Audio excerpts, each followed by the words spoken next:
Food shortages are due to food factory fires and/or sabotages, floodings, forced culling of animals, mysterious animal deaths, supply chain disruptions, all of which contributed to high inflation, including all the money printing, corporate price gouging, and increases in gas prices.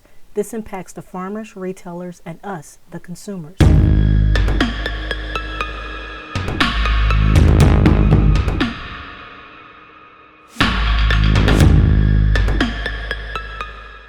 Hi everyone, and welcome to the Burnt Brass Homestead channel. Many people have been warning family members, friends, and co-workers for years: stock up on food, grow food, raise livestock, learn to forage.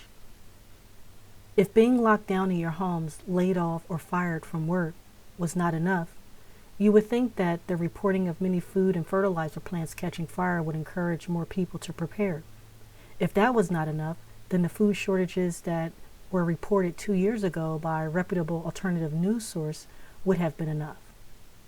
What about inflation that everyone sees at the market as well as the gas pumps? No? Well, surely the reporting of food shortages by mainstream media would have done the trick. Sadly, many are still not preparing for the difficult times ahead. I went shopping a couple days ago, and this is the most stocked I've seen this market in a while. Yes, there are some gaps in some areas, but overall, there is still a variety of food to stock up on. The only issue I see is the inflated prices.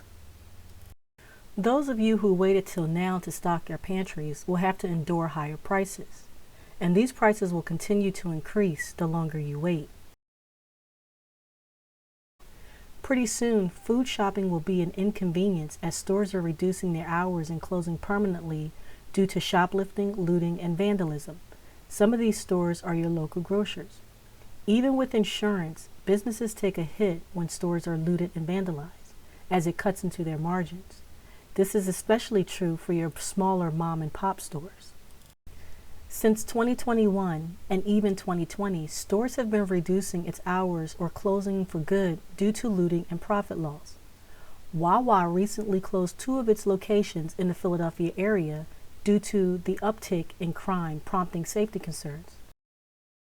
How many more stores and markets will follow suit in the months to come?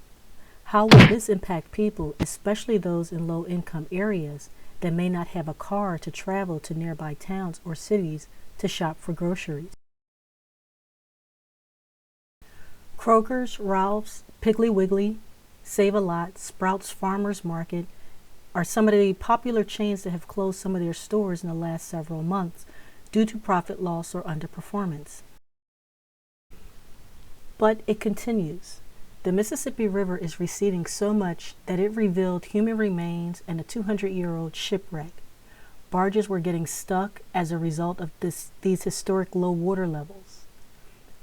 This issue could contribute to higher prices at the stores, yet another excuse to inflate cost. But inflation, supply chain issues, and food shortages are not isolated to the U.S. This is a global issue. Therefore, do not expect things to get any better anytime soon. There is still time to prepare and stock your food pantries. And despite it being winter, or soon to be winter, start saving the seeds from the fruits and vegetables you are buying from the grocery store. You can use them for the next growing season. I put emphasis on growing food in most of my videos, because if you think about it, that is the only sure way to be able to replenish the foods you and your family eat that are stored in your pantry.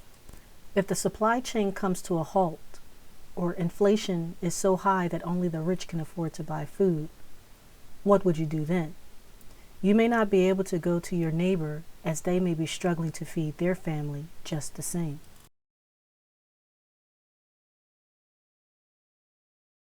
There are so many reasons why one should start learning to garden, even if on a small scale.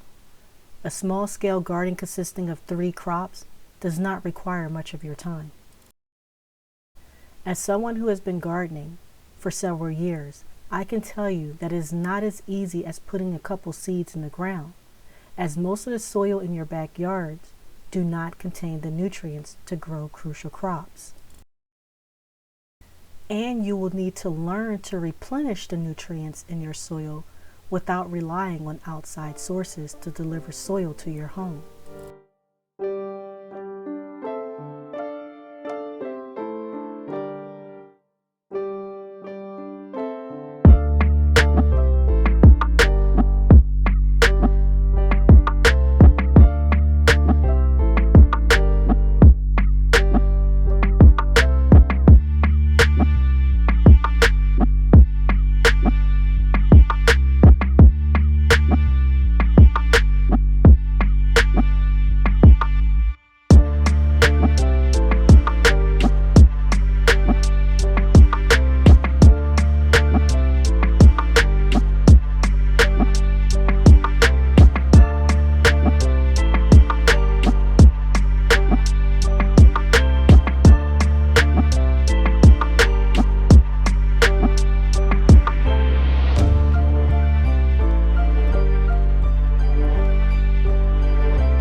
I hope that you have enjoyed this video and found it useful and encouraging. If so, please like, share, and subscribe to help this channel to grow.